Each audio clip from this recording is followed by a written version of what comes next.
A todos hemos vivido alguna vez por una circunstancia de decadencia espiritual. Y es, hermano, precisamente ese deterioro progresivo en la vida espiritual de una persona, pero puede ser también en la vida de un grupo o incluso de una iglesia entera. Y se da, hermano, cuando se pierde la pasión. ¿Alguien ha dicho, es que yo tengo pasión por esto? ¿Alguien lo ha mencionado? ¿Tú, Ili? A ver, ven a decirnos qué es pasión. Vamos a ver que nos explique qué es pasión, porque cuando lo mencionamos es algo que nosotros sentimos. A ver, dinos.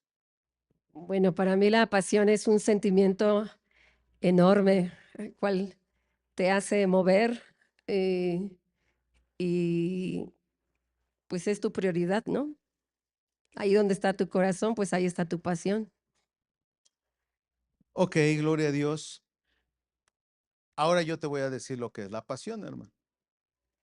Y las características que menciona Ili están relacionadas con lo que vamos a ver ahorita. La pasión es un fuego interior, hermano. Ese fuego que despierta entusiasmo, entrega, constancia hacia algo que nosotros consideramos muy valioso. Y hermano, nosotros cuando decimos que perdemos la pasión, quiere decir entonces que nosotros se ha apagado ese fuego, el entusiasmo ha decaído, la entrega no es la misma y la constancia hacia lo que un día consideramos valioso ya no tiene la misma intensidad de lo que hacíamos anteriormente. Y hermano, te voy a mencionar algunas expresiones acerca de lo que es esta palabra en lo humano y en lo espiritual. En lo humano, hermano, cuando nosotros hacemos referencia a la pasión, es un sentimiento intenso que está en conexión con el amor, con el deseo, con el interés o con la motivación. Algunos ejemplos: pasión por el arte, por un deporte o por una persona. Cuando nosotros hacemos referencia a la pasión en lo espiritual, es un amor profundo, que espero que esto lo sintamos todos, hermano. Es un amor profundo, pero a la vez ferviente hacia Dios, que se manifiesta en la manera en la que nosotros lo buscamos y en la manera en la que nosotros nos entregamos a Él, en la manera en la que nosotros servimos a nuestro Cristo y en cómo vivimos para agradarle todos los días de nuestra vida, hermano. Un ejemplo: cuando alguien ora, cuando lee la Biblia, cuando sirve con entusiasmo porque le nace del corazón y no por obligación.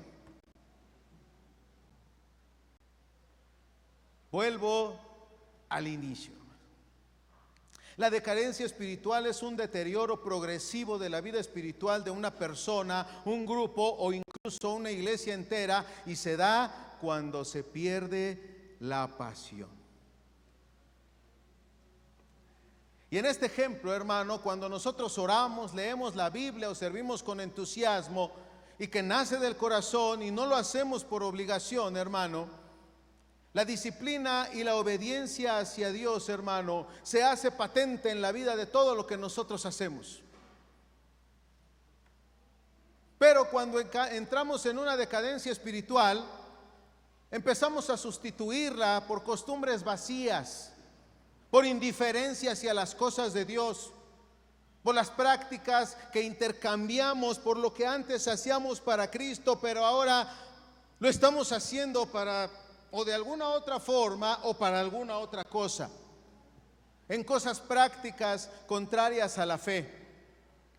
Si te doy una definición sencilla, hermano, es el proceso en el que alguien se va alejando de Dios, aunque muchas veces todavía conserve una apariencia religiosa. ¿Ves lo que te digo, hermano? No quiere decir que ya no vengas a la iglesia. Quiere decir que muchas veces hasta puedes estar en la iglesia, pero puedes haber perdido todas estas cosas. Puedes cantarle a Dios en el tiempo de adoración, levantar tus manos y llorar, pero puedes haber perdido muchas cosas, aunque estés aquí. Puedes estar en la oración, puedes estar en un discipulado, pero puedes haber perdido muchas cosas, hermano, que lo hemos definido como pasión hacia Dios.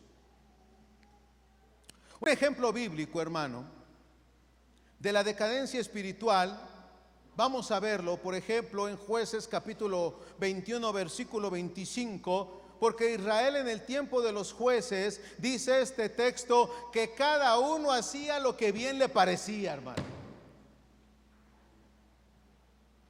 No voy a volver a repetir. Jueces 21, 25 dice que en los tiempos de decadencia espiritual, Israel en tiempo de los jueces, dice este texto, cada uno hacía lo que bien le parecía. Segundo, hermano, la iglesia de Éfeso. Apocalipsis capítulo 2, versículo 4 dice, habían perdido su primer amor. La iglesia de la Odisea, Apocalipsis capítulo 3, versículo 15 al 17, vivían en tibieza espiritual, creyendo que lo tenían todo, hermano. Y es que en resumen, la decadencia espiritual no ocurre de un día para otro, hermano. Yo sé que a lo mejor, y te lo explico de esta manera, hermano, la gran virtud que tiene el enemigo, te estoy diciendo algo que parece contrario, ¿verdad, hermano? La gran virtud que tiene el enemigo es la paciencia. Puede esperar muchos años, hermano, y poco a poco ir haciendo que nuestra vida espiritual vaya decayendo, y fíjate, sin que nosotros nos lleguemos a dar cuenta.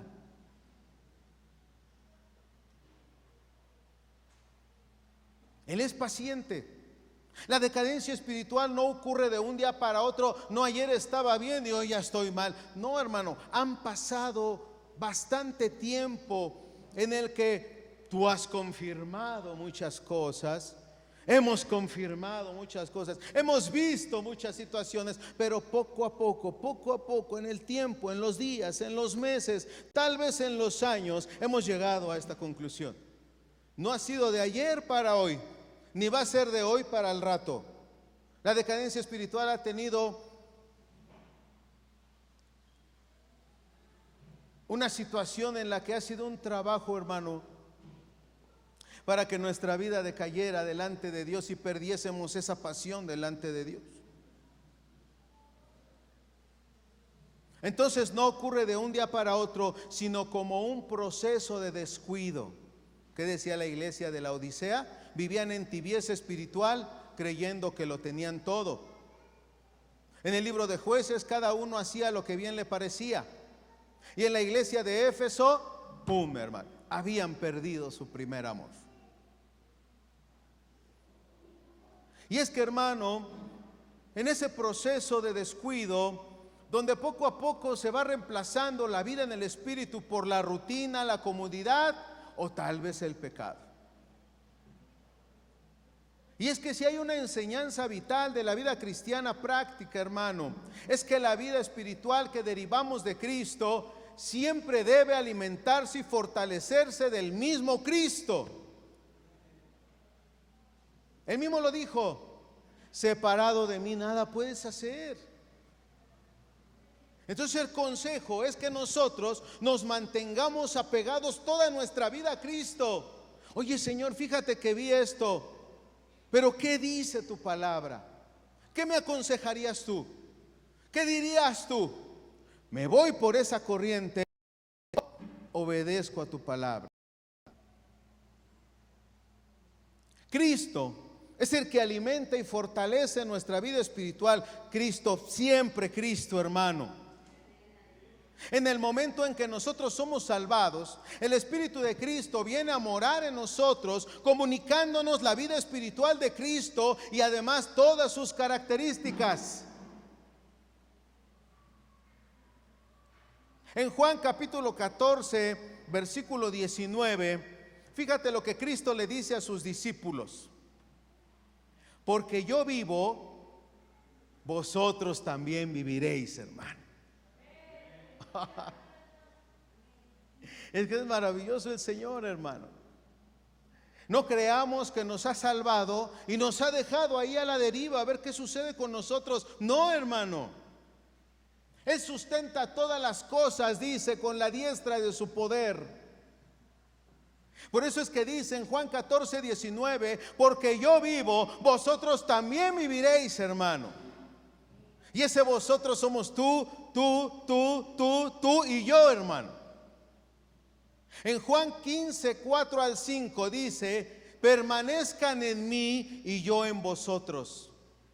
Como el pámpano no puede llevar fruto por sí mismo si no permanece en la vid, así tampoco vosotros si no permaneces en mí. Yo soy la vid, vosotros los pámpanos. El que permanece en mí y yo en él, este lleva mucho fruto, porque separados de mí nada podemos hacer, hermano.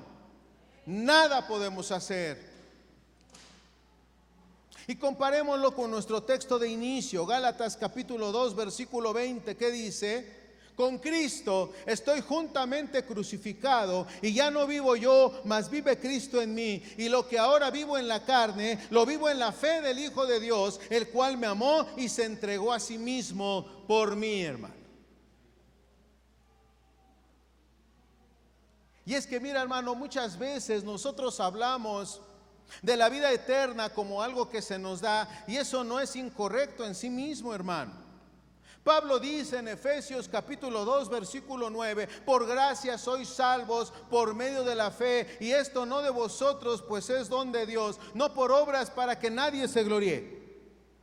La salvación es un regalo que Dios nos ha dado, pero es más preciso, hermano, decir que la vida eterna es algo que compartimos. ¿Por qué, hermano? Por el hecho de estar en Cristo, nosotros somos hechos partícipes de su vida. De su vida. El Zoe, hermano. Esa vida eterna interminable, hermano, llena de muchas maravillas que recibiremos cuando estemos en su presencia. Juan nos dice en su primera carta de Juan capítulo 5 versículo 12: el que tiene al Hijo tiene la vida, y el que no tiene al Hijo de Dios no tiene la vida. Por eso, hermano, siempre pegados a Cristo. Siempre debemos de estar pegados a Cristo. En cada situación de nuestra vida siempre debemos de estar apegados a Cristo. Todavía el mismo Juan, en la primera carta de Juan capítulo 5, pero ahora en el versículo 20 añade: pero sabemos que el Hijo de Dios ha venido y nos ha dado entendimiento para conocer que Él es verdadero, y estamos en el verdadero, en su Hijo Jesús Cristo. Este es el verdadero Dios. ¿Y qué es, hermano? La vida eterna. Es por eso, mi hermano, que el Nuevo Testamento hace un uso tan frecuente de la expresión en Cristo. Nosotros estamos en Cristo, de modo que si alguno está en Cristo, porque esa es la posición, hermano, y la convicción que nosotros debemos de tener cada día, que en toda nuestra manera de vivir debemos de estar en Cristo, hermano. ¿Por qué? Porque según lo que vimos hace un rato, hermano, corremos el peligro de caer en decadencia espiritual, aunque nos sigamos viendo, aunque sigamos viniendo a los cultos. Pero podemos perder esa pasión, hermano. Vivir una vida cristiana rutinaria, religiosa, que Dios no desea eso de ninguno de sus hijos, de ninguno de los que ha salvado y rescatado. Este es el verdadero Dios y la vida eterna. Esta palabra tan frecuente, o esta expresión en Cristo, o frases similares, hermano, Pablo usa este tipo de expresiones aproximadamente unas 216 veces en todas sus cartas. Cartas a las iglesias, cartas personales, unas 216 veces aparece esta frase en Cristo o frases similares. Todo lo que somos y todo lo que tenemos se debe únicamente al hecho, hermano, de que estamos en Cristo. Esta es, hermano, una de las más maravillosas expresiones, pero también una forma de vivir en la que nosotros debemos de mantenernos día a día. Es a eso, hermano, a lo que se refiere el Señor Jesús en Juan capítulo 6, cuando dijo a los judíos que si querían ser salvos, fíjate que les dijo, deberían de comerlo y de beberlo. Y ellos que dijeron, ¿cómo vamos a comer y a beber tu sangre? Hoy vamos a tomar la cena del Señor. Hoy vamos, hermano, a tomar jugo de uva como simbolismo de la sangre de Cristo. Hoy vamos a comer el pan, una galletita, hermano, que simboliza la carne de Cristo. Y es que en ese simbolismo, hermano, cuando nosotros practicamos esto, que comemos ese jugo de uva y ese pan, hermano, que sostiene nuestra vida física en lo natural, esos alimentos en lo natural vienen a ser parte constituyente de nuestro cuerpo. Imagínate, hermano, lo que sucede cuando nosotros tomamos participación de la cena del Señor, porque eso mismo ocurre a nivel espiritual. Cuando creemos en Cristo, hermano, nos estamos apropiando de Él, de su vida espiritual, con sus características, y pasa a ser ahora nuestra. Y a veces, hermano, tal vez nosotros no alcanzamos a comprender algo semejante de lo que sucede cuando nosotros participamos del simbolismo de la cena del Señor, porque muchas veces de una manera muy sencilla podemos decir, hoy no la tomo. Y preferimos hacer eso que ponernos a cuentos. Pero la realidad, hermano, es que cuando tomamos la cena del Señor simbólicamente, lo vuelvo a repetir, simbólicamente, en el terreno espiritual, hermano, pasa a ser parte constituyente de nuestra vida espiritual. Acompáñame a Juan 6:47 al 58.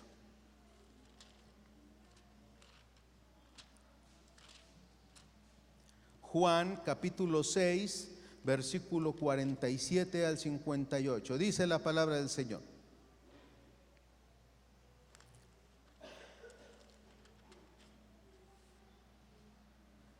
De cierto os digo, el que cree en mí tiene vida eterna. Yo soy el pan de vida. Vuestros padres comieron el maná en el desierto y murieron. Este es el pan que desciende del cielo para que el que de él come no muera. Y ahí entonces viene la otra comparación, hermano. Pero yo soy el pan vivo que descendió del cielo. Si alguno comiere de este pan, vivirá para siempre, y el pan que yo daré es mi carne, lo cual yo daré por la vida del mundo.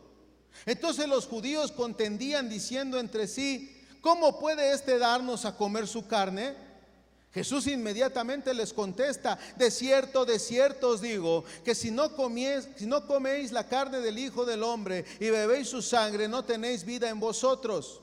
El que come mi carne y bebe mi sangre tiene vida eterna, y yo le resucitaré en el día postrero, porque mi carne es verdadera comida y mi sangre es verdadera bebida. El que come mi carne y bebe mi sangre, en mí permanece y yo en él. Como me envió el Padre viviente, y yo vivo por el Padre, asimismo el que me come, él también vivirá por mí. Este es el pan que descendió del cielo, no como vuestros padres comieron el maná y murieron. El que come de este pan vivirá eternamente. En ese simbolismo en el que ahora nosotros participamos de la cena del Señor, hermano, estamos participando de la resurrección hasta la vida eterna, hermano. Por eso es que decimos que el cristiano vive en Cristo. Estamos vivos espiritualmente porque Él mora en nosotros por su Espíritu. Y ahora nosotros podemos ser santos porque Él está obrando en nosotros para hacernos cada vez más semejantes a Él. Y son esas características, hermano, de Cristo, las que Pablo describe en Gálatas capítulo 5, versículo 22 y 23. ¿De qué nos habla? Del fruto del Espíritu. La diferencia entre Él y nosotros, entre Jesús y nosotros, es que en la persona de Cristo, esas gracias son intrínsecas y perfectas, hermano. Mientras que en nosotros son derivadas y necesitan que ir siendo perfeccionadas continuamente. ¿Cómo lo hacemos, hermano? Supliéndolas y supliéndonos constantemente de la fuente de la que se derivan, Cristo mismo. Hoy la recomendación, hermano, es que entendemos que tienes muchas actividades en la semana, que tienes muchas cosas que hacer, pero permanece siempre pegado a tu Cristo. Tenlo en tu mente, tenlo en tus palabras, tenlo en tu oración, tenlo en tus acciones, tenlo en tus emociones, tenlo en tu vida completa.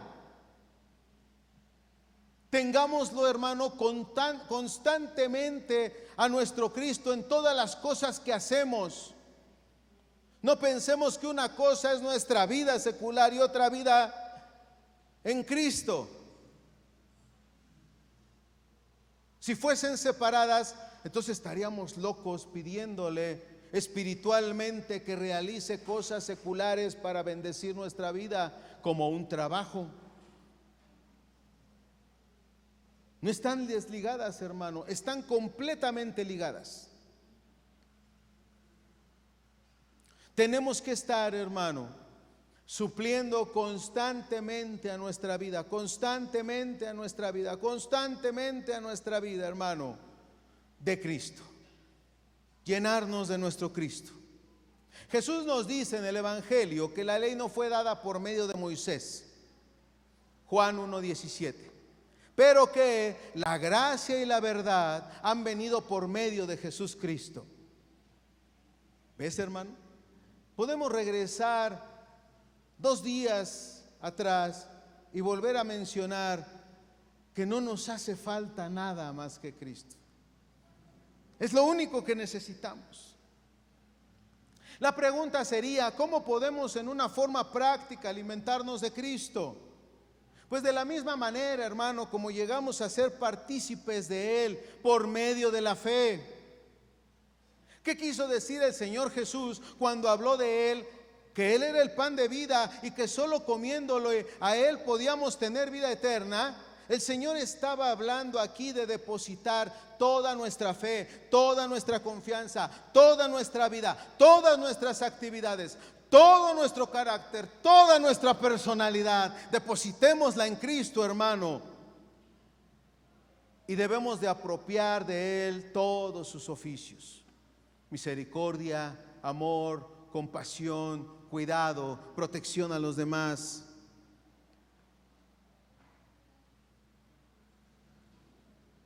Mira, como profeta, nuestro Señor Jesús es nuestro sacerdote y nuestro rey.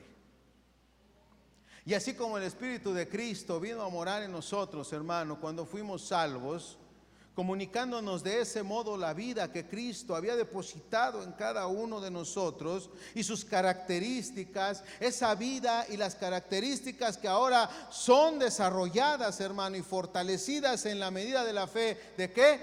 De que nosotros nos alimentemos de Cristo por la fe. Hemos caído, lamentablemente, hermano. Mira, ¿tienes boletín, hermano? ¿Tienes boletín? Puse un boletín acerca de los rabacucu. Léalo, hermano. Estos salen en el TikTok, en el Instagram, y hacen videos, hermano. Tienen muchos seguidores. Pero ahí en el boletín te estoy diciendo que sí es, hermano. una tendencia religiosa, que ellos a través de la burla y de la mofa han tratado de acaparar y han jalado mucha gente, hermano, de alguna manera ridícula y absurda, como está descrito ahí en el boletín. Han atraído a mucha gente hacia sus adeptos. Léelo, hermano, léelo. ¿Y por qué te hago mención de esto? Porque muchas veces, hermano, nosotros vemos algún predicador o algún mensaje corto, rápido, y lo entendemos y lo que es que tal persona dijo esto, entonces, no, pues sí es cierto, porque mira y así, pero no leemos la Biblia. Y creemos, hermano, que nosotros estamos recibiendo y entendiendo una gran revelación acerca de una enseñanza corta, cuando nosotros debemos tener una constante búsqueda de nuestra Biblia. Por ejemplo, les comento, a todos los que estamos, al rato vamos a tener nuestra clase de predicadores. No vamos a ser predicadores en Hoy Express, hermano. Tienen que tener doctrina, tienen que tener perseverancia, tienen que tener constancia, pero ahí están las enseñanzas, hermano, para que nosotros sepamos todo lo que nosotros debemos de saber cuando estamos compartiendo la palabra del Señor. No lo haremos en Hoy Express, hermano, no lo haremos así, pero sí estaremos dando toda la enseñanza necesaria.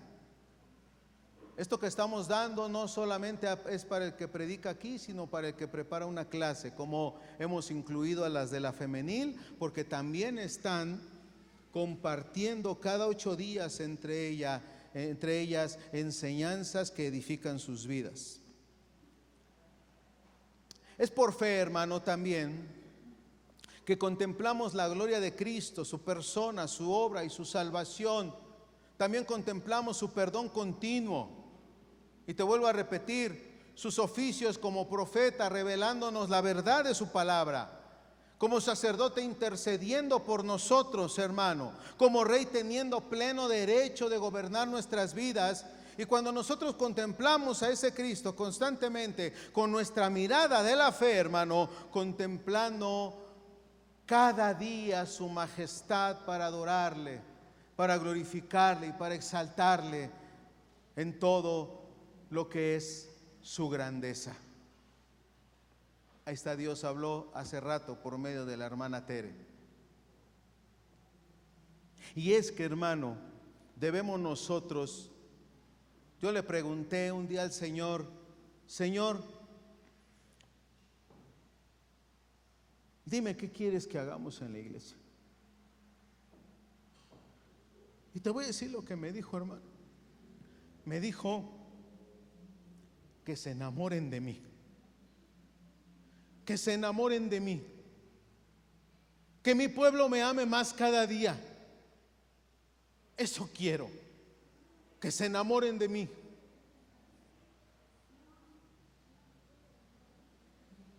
Por eso, hermano, siempre que me verás aquí de metiche, no dejaré de hablar de la grandeza de Cristo,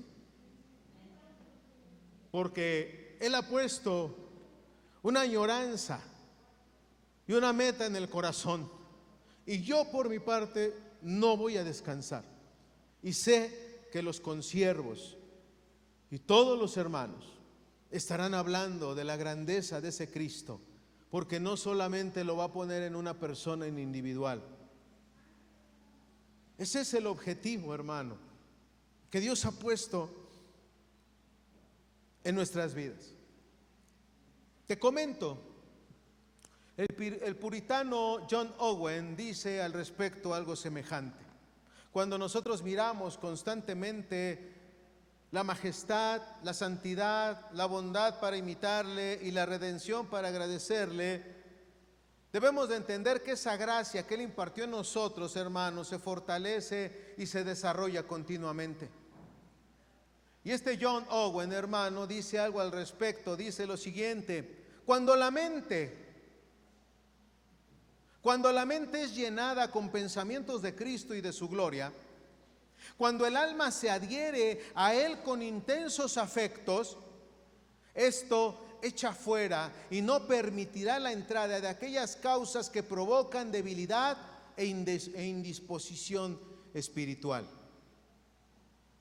¿Qué quiere decir entonces? Que llenes tu vida, tu alma de Cristo, para que no permitas que nada diferente a Él venga a gobernar nuestras emociones y sentimientos.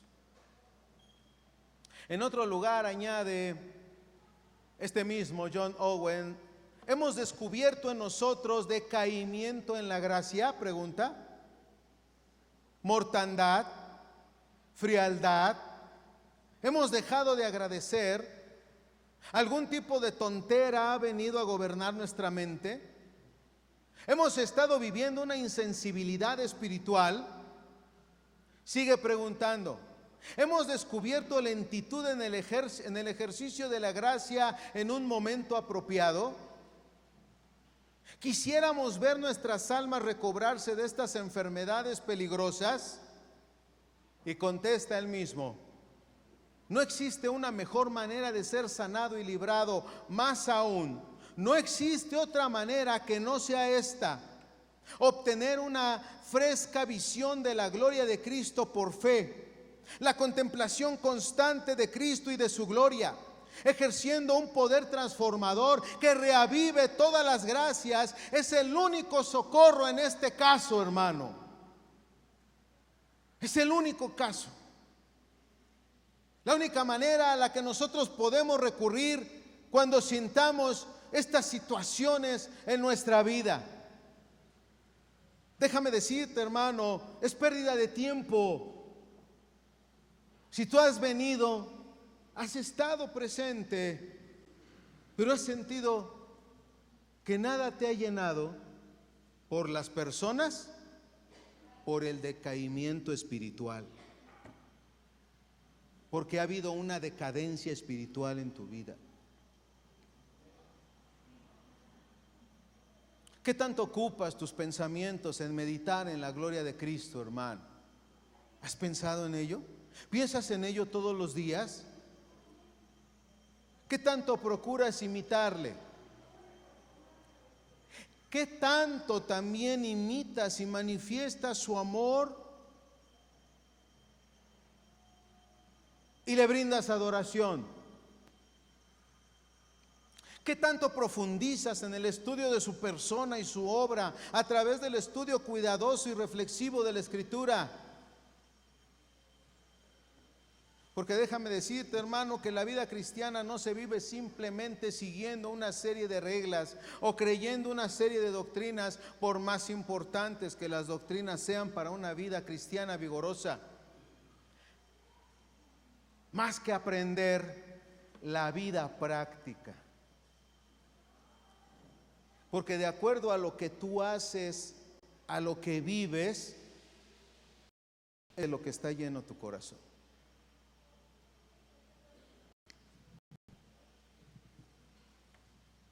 Y es que la vida cristiana, hermano, práctica, consiste en comunión con Cristo. Ya leímos en el Evangelio de Juan: porque en Él estamos espiritualmente vivos y solo en Él y a través de Él tenemos comunión con Él. ¿Tú crees que son simples palabras cuando el apóstol Pedro le dijo a Jesús: ¿a dónde vamos, Señor? Solamente en ti tenemos palabras de vida eterna. ¿Tú crees que son simples palabras que están en la Escritura, hermano? Son realidades espirituales, hermano. Verdades que nosotros debemos de apropiar en nuestra vida y en nuestro corazón.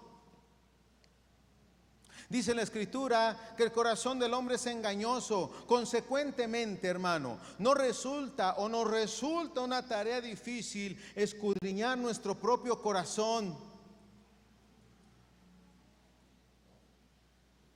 ¿Y qué es, hermano? Que nosotros debemos de considerar todas estas cosas a la luz de la realidad de su palabra. Toda persona que profese ser creyente debe de conocer cuáles son los síntomas de ese proceso de decadencia espiritual. te menciono a otra persona. En un libro titulado La declinación personal y el avivamiento del alma, Octavius Winslow, hermano, enumera algunos de los síntomas de un creyente que ha comenzado a decaer espiritualmente. Vamos a tratar con el primero.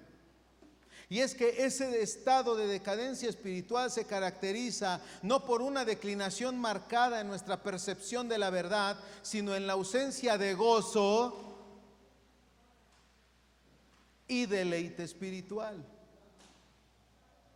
Este es el primero de los 4 puntos, hermano, que comenta este Octavio Winslow, hermano, en su libro La declinación personal y el avivamiento de la religión.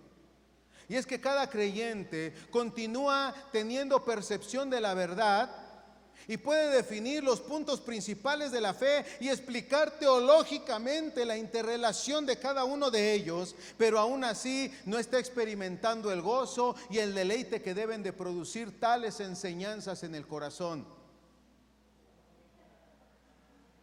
Dice Winslow al respecto: el juicio no habrá perdido nada de luz, pero el corazón sí habrá perdido mucho de su fervor. Las verdades de la revelación, especialmente las enseñanzas de la gracia, ocuparán la misma posición que tenían antes. Ahí están, aquí están. Pero sin la influencia de estas verdades, serán escasamente experimentadas o expresadas a través de nuestra vida. Y es que este tipo de creyentes, hermano, puede encontrarse en un culto congregacional cantando junto a todos los demás acerca de la majestad de Cristo y de su obra redentora. Con su mente, él está captando perfectamente, hermano, el significado de cada una de las palabras, pero resulta que su corazón no reacciona con el gozo y la confianza que esas verdades deben de producir en un verdadero hijo de Dios.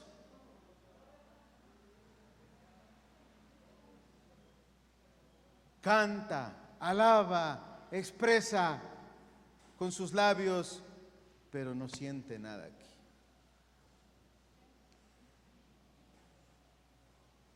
Incluso los hermanos pueden estar a su lado y no se dan cuenta de que algo no anda bien, porque él está haciendo exactamente lo mismo que hacen todos los demás. Él no ha llegado a ese estado tan profundo de deterioro donde el corazón, más bien el creyente, hermano, ni siquiera abre su boca para cantar. Pero su corazón no está involucrado en la actividad de la alabanza. Alguien ha dicho muy acertadamente, hermano, que la religión no se deleita en Dios. Que no se deleite en Dios no es una religión verdadera. Nosotros no somos religión. Peor aún, hermano, porque si somos una forma de vida, deberíamos de tener más expresiones de la forma de vida que nosotros estamos profesando continuamente. Termino con esto, ponte de pie. Si hemos llegado al punto en que no encontramos el deleite en Dios y en su verdad revelada, hermano, aunque conozcamos estas verdades y nuestra mente siga creyendo en ellas, debemos saber, hermano, que hemos comenzado a padecer de una decadencia espiritual. Sabemos cosas de Dios, pero no las sentimos. No nos gozamos en ellas. No nos deleitamos ni disfrutamos todo lo que está sucediendo en la presencia, te dije el otro día, de Boreolam, el Dios del universo, al cual has venido a cantarle, a adorarle, a glorificarle, a exaltarle, y no hemos tenido la expresión de vida de la gloria de su nombre. ¿Qué necesitamos? Cristo, siempre Cristo, más y más de Cristo, buscar todos los días a Cristo. Que nuestra vida esté conectada completamente a nuestro Cristo, porque es lo único que necesitamos, hermano.